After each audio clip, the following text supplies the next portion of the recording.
back to my channel. Thank you so much for tuning in. It is actually Christmas morning here at my house. We just finished unwrapping a bunch of presents and we're going to be heading out in just a couple hours to my grandma's house, which I am bringing the star of the party, this beautiful ham.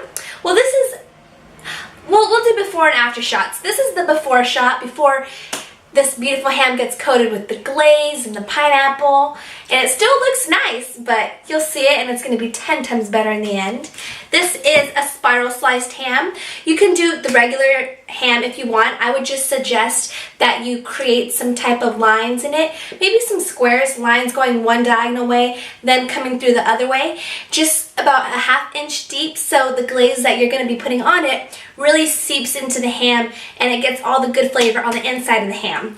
However, this is spiral sliced. Not only does it make it good for the glaze to go in everywhere, but it's also good for carving because I'm not the best at carving hams. So it's really convenient. This was 10 pounds and it came out to about $25 because it was $2.50 per pound, which I don't think it's too bad. I mean, it's not every day that you're cooking a big ham like this.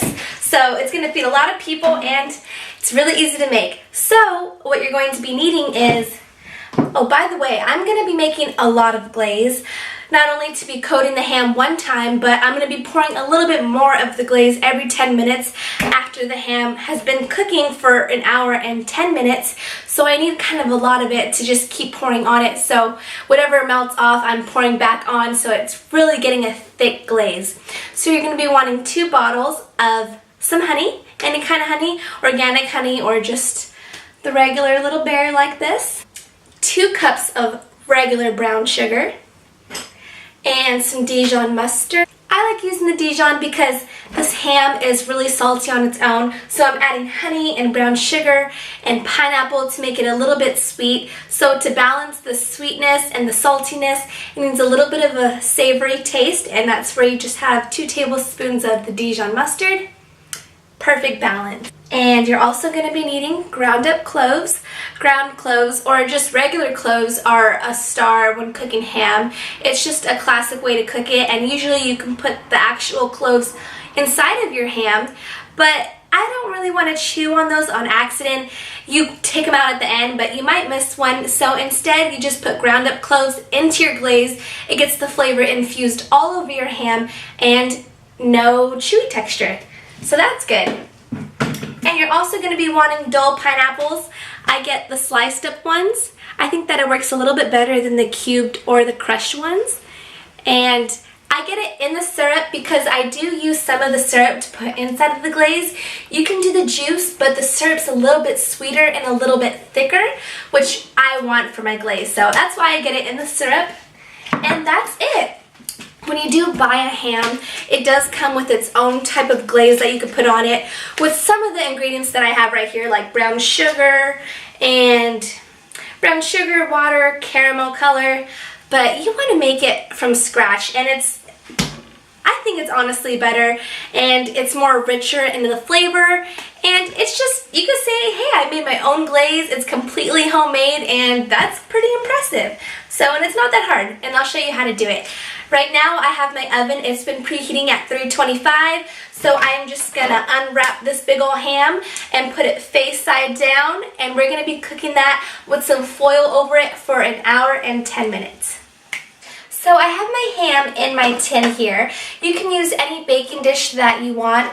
However, we are using brown sugar, and it is going to be cooking at sort of a high temperature, and when sugar tends to burn or get onto a pan, it is almost impossible to remove it from the pan. So what I like to do is just purchase a disposable pan like this at your local grocery store. Really inexpensive. You can just throw it away after you use it, and it will hold all of the juices that are going to be releasing from the ham, which at the end I'll show you. I'm going to get all of the glaze and all of the juices and pour it into a gravy boat, and when I present my ham, I'm going to have the gravy boat next to it, so whoever wants to spoon up or pour on top of a little bit extra of the glaze, they can do so. So this I would definitely recommend. So here's my ham, and do not forget to have clean hands. Wash your hands first. I already have done that, so I'm going to get my ham, and I'm putting this flat side down, face side down, whatever you want to call it, putting that directly on the pan, and allowing the butt side up to face the air or face the ceiling.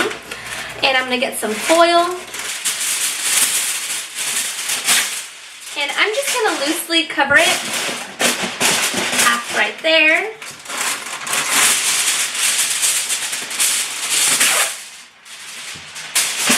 So the rule of thumb for cooking ham, when you buy it, it is 100% already cooked. So all you're going to be doing is just heating it through or heating it up with some glaze so it gets a little bit sticky on the outside. So you don't want it to burn, so you're covering it up with foil and you're cooking it for 1 hour and 10 minutes first. The rule of thumb for cooking ham is usually 325 degrees, and it's about 10 minutes per pound. My ham is 10 pounds, so I'm going to be doing this for 1 hour and 40 minutes cooking. First, it's going to be 1 hour and 10 minutes of the ham cooking completely on its own.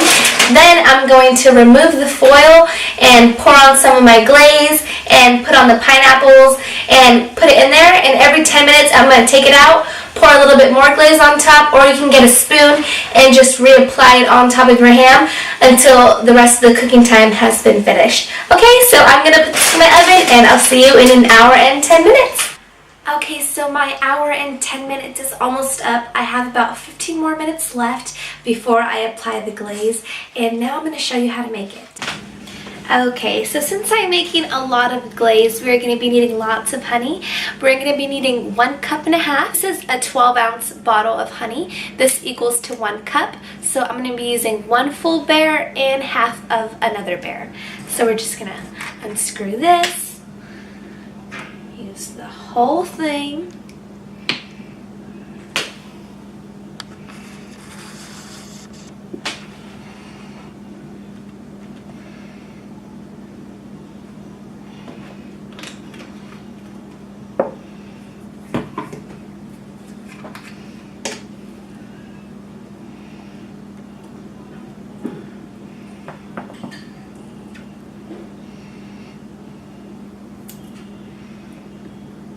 And there we go.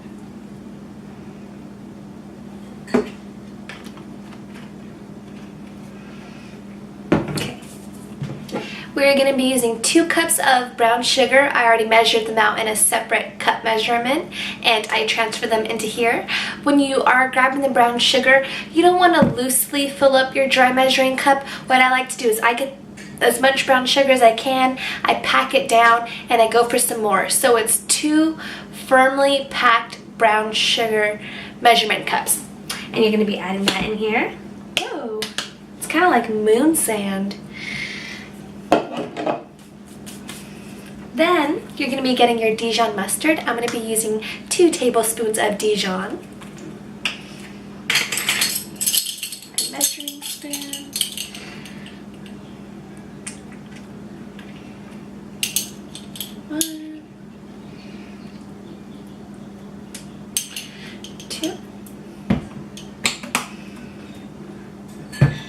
Then I'm using just a small pinch of the ground up cloves. I'm going to be using 1/4 teaspoon.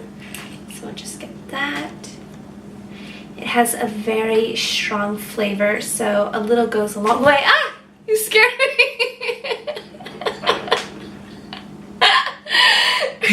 I'm not going to show that part, obviously. That scared me. Oh my gosh. I just came for some hot Cheetos. Make it quick, I'm videoing. Sorry for that interruption. My brother needs some Cheetos. Okay, so I have my 4th teaspoon of the ground up cloves, and that's just going to be added right in. And you're not going to be adding any salt to this because the ham is salty enough on its own. So I have all of my pineapple slices here, and I have some toothpicks. I'm just going to hang them all over my ham once it comes out of the oven, and for the rest of the 40 minutes the pineapple juices are going to seep into the ham, making it a really nice sweet flavor. I also drained out all of the pineapple syrup into here. I just saved about 1/2 cup of the pineapple syrup, and I'm going to be adding that into my glaze. And now I'm going to simmer this on low-medium heat until it gets a really nice thick glazed texture, and wait for the ham to come out and pour it on top. So I'm just going to be stirring this occasionally. Right now it's really thick from the honey. It's going to get even thicker once the brown sugar melts, and now we just wait. Okay, so my ham is smelling so good. I feel like it's ready to eat right now, but I know it's going to be even better once I add the glaze. So what I'm going to do is I'm just going to use these big fork looking like utensils, and I'm going to sit it up. Okay, switch of plans. I'm going to use a spatula and one of these forkies to guide it. Okay, because this is a heavy guy. All right. Woo, that looks so good.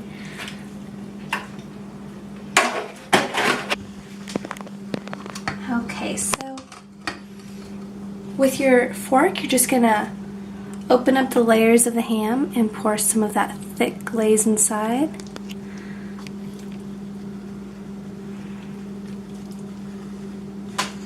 And pour it all over it.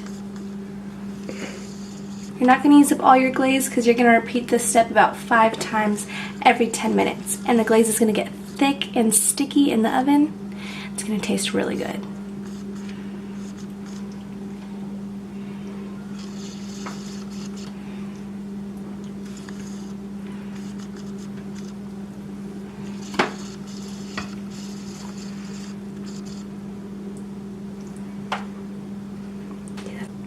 Then you're going to be adding some of your pineapples, and you're just going to stick them in the layers of your ham, and the juices are going to release. You can cut some in half and just stick them in there,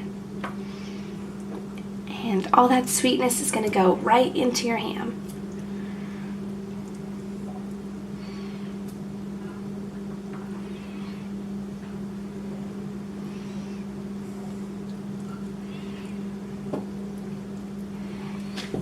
And you can also get some of them and just with a toothpick stick them all over your ham like this,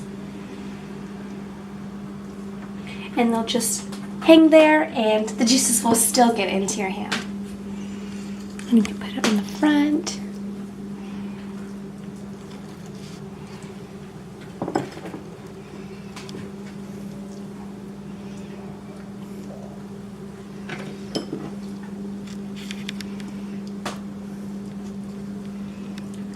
Like that. Maybe add just a little bit more of the glaze.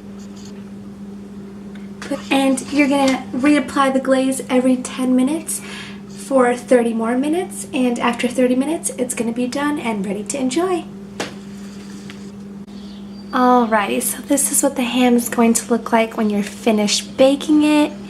It has a nice caramelization right on the outside. If you touch it, it's really sticky. It's going to be sweet and savory.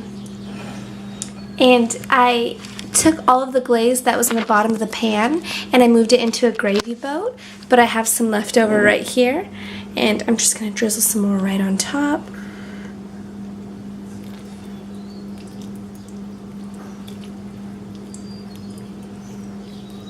Oh, if you could only smell this, guys. Oh, this looks so delicious. So yummy.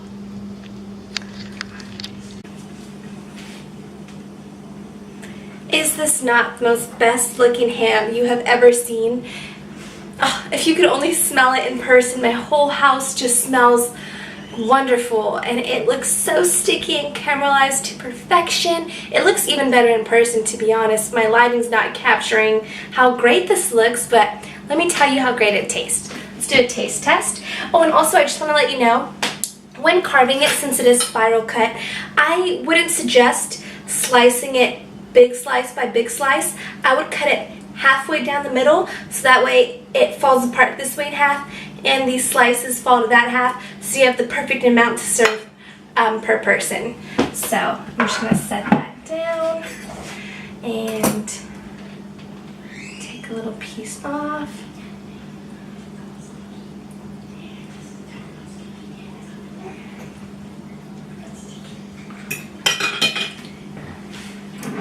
And And I'm just gonna go ahead and dip it into the leftover juices and glaze because it's so sweet, it's so salty, and it's just so good. Here we go.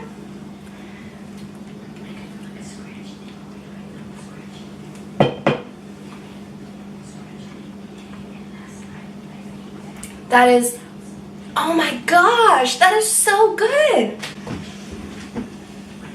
I am truly impressed. I wish you guys can try it. Like, I wish I could just give it to you through my camera and into your computer screen and you could taste how sweet it is. It's just, I didn't even need to use my knife. It just falls right off the ham. Any slice that you pull at, it just releases itself. And it's nice and salty, and there's a crust right on the outside, and when you dip it in those juices, oh my gosh, it was just so good. Merry Christmas, guys. It was a pleasure showing you how to make this ham. You can make this on Easter, on New Year's, Christmas, or if you just want to have a nice fancy Friday and cook this at your home, you're gonna love it. Until next time, God bless and Merry Christmas from my kitchen to yours.